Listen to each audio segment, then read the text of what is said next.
بسم اللہ الرحمن الرحیم۔ مرقات سبق 24 ہے اور دلالت کے بحث سے فارغ ہو کر لفظ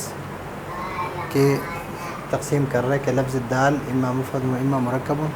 اس کو اس لیے شروع کیا کہ کلیات خمسہ کا جاننا یہ موقوف ہے لفظ پر، تو اس لیے لفظ سے شروع کیا کہ لفظ یا مفرد ہے اور یا مرکب ہے، لفظ یا مفرد ہے اور یا مرکب ہے۔ تو مفرد جو ہے نمبر 1 لفظ کے لیے جز نہ ہو، نمبر 2 لفظ کے لیے جز ہو لیکن معنی کے لیے جز نہ ہو، نمبر 3 لفظ کے لیے جز ہو اور معنی کے لیے بھی جز ہو لیکن دلالت نہ ہو، نمبر 4 لفظ کے لیے جز ہو اور معنی کے لیے بھی جز ہو اور دلالت بھی ہو لیکن دلالت مقصود نہ ہو، یعنی دلالت کا ارادہ نہ ہو۔ تو یہاں پر یہ 4 قسمیں جو ہے یہ مفرد کے بنتے ہیں، اور 5واں قسم جو ہے 5واں یہ لفظ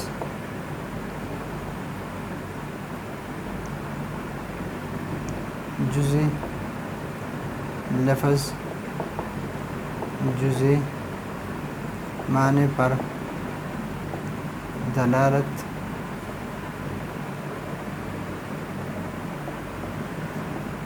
کا ارادہ ہو، یہ مرکب ہیں، اور باقی یہ 4 قسمیں یہ مفرد کے ہیں۔ سب سے پہلے شرط یہ ہے کہ لفظ کے لیے جز نہ ہو، مثلا حمزہ استفہام آ، یہ لفظ ہے، اس کے لیے جز نہیں ہے، لفظ کے لیے جز نہیں ہے، حمزہ استفہام ہے، اس کے لیے جز نہیں ہے بلکہ صرف یہ الف ہے، حمزہ ہے ایک، صرف ایک، اس کے لیے کوئی جز نہیں ہے، یعنی با یہ 2 جز ہے ابھی، لیکن اس کے لیے کوئی، اس لفظ کے لیے کوئی جز نہیں ہے۔ لفظ کے لیے جز ہو لیکن معنی کے لیے جز نہ ہو، مثلا زیدن، زیدن، زا یا اور دال لفظ کے لیے جز ہے، لیکن زید کا جو معنی ہے شخص معین، شخص معین، اس کا کوئی جز نہیں ہے، اس کے لیے اس کا جو معنی ہے اس کا جز نہیں ہے۔ لفظ کے لیے جز ہو، معنی کے لیے بھی جز ہو، مثلا عبداللہ، عبداللہ، عبد کا معنی ہے بندہ اور اللہ کا معنی ہے اللہ کی ذات، دونوں لفظ کے لیے بھی معنی ہے اور معنی کے لیے بھی، لفظ کے لیے بھی جز ہے اور معنی کے لیے بھی جز ہے، لیکن یہاں یہ عبداللہ جب کسی کا نام ہو تو عبد بندے پر اور اللہ، لفظ اللہ پر دلالت نہیں کرتا بلکہ یہ ایک شخص معین کے لیے وضع کیا گیا ہے، یہاں پر دلالت نہیں ہے کہ عبد سے اللہ بندہ مراد ہو اور اللہ سے اللہ مراد ہو، یہاں پر دلالت وہ دلالت نہیں ہے، جزء لفظ ہے اس جز کے لیے معنی بھی ہے، اس کا الگ معنی ہے، اس کا الگ معنی ہے، لیکن ابھی یہ دلالت نہیں کر رہا ہے اپنے معنی پر، اپنے معنی پر دلالت نہیں کر رہا ہے۔ لفظ کے لیے جز ہو اور معنی کے لیے بھی جز ہو اور دلالت بھی ہو، لیکن دلالت مقصود نہ ہو۔ مثلا کسی کا نام رکھ دیا جائے حیوان ناطق، ابھی انسان کے لیے اپنے نام رکھ دیا حیوان، حیوانیت پر دلالت کرتا ہے، حیات پر، اور ناطقیت پر دلالت کرتا ہے، ناطقیت پر دلالت کرتا ہے، تو لفظ کے لیے بھی جز ہے، معنی کے لیے بھی جز ہے، یہ اپنے معنی پر دلالت بھی کرتا ہے۔ لیکن اس وقت یہ تو شخص معین کے لیے نام رکھ دیا گیا ہے، شخص معین کے لیے نام رکھ دیا گیا ہے، تو اس وقت یہ دلالت مقصود نہیں ہے۔ یہاں جز لفظ کے لیے بھی جز ہے، اس کے معنی کے لیے بھی جز ہے، یہ جز اپنے معنی پر دلالت بھی کرتا ہے، لیکن یہ دلالت ابھی مقصود نہیں ہے کہ حیوان سے حیوان مراد ہو اور ناطق سے ناطق مراد ہو، بلکہ حیوان اور ناطق دونوں ملا کر ایک شخص کا نام رکھ دیا ہے، تو دلالت مقصود نہیں ہے۔ تو مفرد کی 4 قسمیں، نمبر 1 ہے کہ لفظ کے لیے جز نہ ہو، فالمفرد ما يقصد بجزئه على جزء معناه، ما يقصد، فالمفرد ما لا يقصد، ما لا يقصد کہ قصد نہ کیا گیا ہو، بجزئه جزء اللفظ، على جزء معناه معنى اللفظ، لفظ کا جو معنی ہے، معنی کا جو لفظ ہے وہ اپنے جز پر دلالت نہ کرے۔ مثلا حمزہ استفہام جس طرح یہ ہے، یعنی لفظ کے لیے جز نہ ہو۔ ودلالت زید علی مسماہ، لفظ کے لیے جز ہو، یہ الگ جز ہے، یہ الگ ہے، یہ الگ ہے،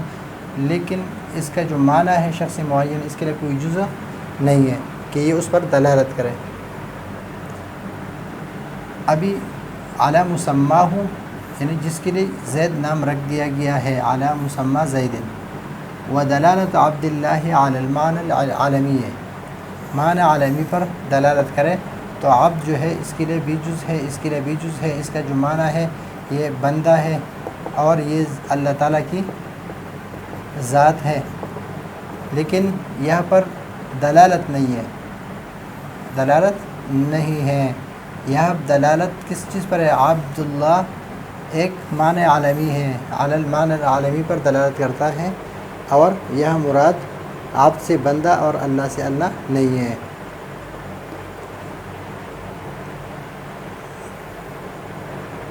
اور چوتھی قسم ہے کہ جز لفظ کے لیے بھی جز ہو، جس طرح حیوان ناطق، لفظ کے لیے جز ہو، اس کا جو معنی ہے انسان، انسان میں بھی حیوان اور ناطق ہے، تو یہ اپنے اس معنی پر دلالت کر رہی ہے، اپنے اس معنی پر دلالت کرتا ہے، اور دلالت بھی ہے، لیکن یہ دلالت مقصود نہیں ہے، یہ شخص کسی شخص کے لیے نام رکھ دیا گیا ہے۔ والمرکب ما یقصد کہ ارادہ ہو، بجزئہ بجزء اللفظ، علی جزء معناه یعنی معنی ذالک اللفظ، کدلالت زید قائم، زید یہ شخص پر دلالت کرتا ہے، اور قائم یہ ذات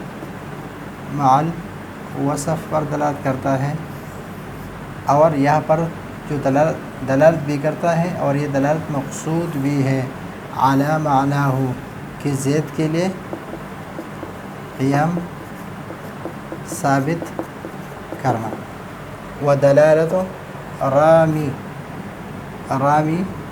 پھینکنے والا، السہم، رامی السہم یہ مرکب ہے، اس لیے کہ رامی کے معنی پھینکنے والا، السہم اس کو سہم تیر کو کہتے ہیں، یہ اپنے معنی پر دلالت کرتا ہے، یہ الگ معنی پر، یہ الگ معنی پر، اس کا الگ معنی ہے، اس کا الگ معنی ہے، اور یہ دونوں الگ الگ لفظ ہیں، یعنی لفظ کے بھی جز ہیں، اس کے الگ معنی، اس کا الگ معنی، یہ اپنے معنی پر دلالت کرتا ہے، یہ اپنے معنی پر دلالت کرتا ہے، اور وہ معنی مقصود بھی ہے۔ تو لفظ کے لیے جز نہ ہو، لفظ کے لیے جز نہ ہو، لفظ کے لیے جز ہو لیکن معنی کے لیے جز نہ ہو، لفظ اور معنی دونوں کے لیے جز ہو لیکن دلالت نہ ہو، اور لفظ کے لیے جز ہو معنی کے لیے بھی جز ہو اور دلالت بھی ہو لیکن مقصود نہ ہو تو یہ مفرد کی قسمیں ہیں. اور پانچواں قسم کی جز لفظ جز معنی پر دلالت کا ارادہ ہو، یعنی جز لفظ کے لیے بھی جز ہو، معنی کے لیے بھی جز ہو، دلالت بھی ہو اور مقصود بھی ہو. مقصود بھی ہو یعنی چاروں شرطوں ہو کہ لفظ کے لیے بھی جز ہو، معنی کے لیے بھی جز ہو اور دلالت بھی ہو اور وہ دلالت مقصود بھی ہو تو وہ مرکب ہے. تو یہ ہے مرکب کی تعریف. مفرد کی 4 قسمیں بنتی ہے اور مرکب کی 1. تو یہ ہے آج کا ہمارا سبق. اگلے سبق کے لیے اجازت چاہتے ہیں. اللہ حافظ.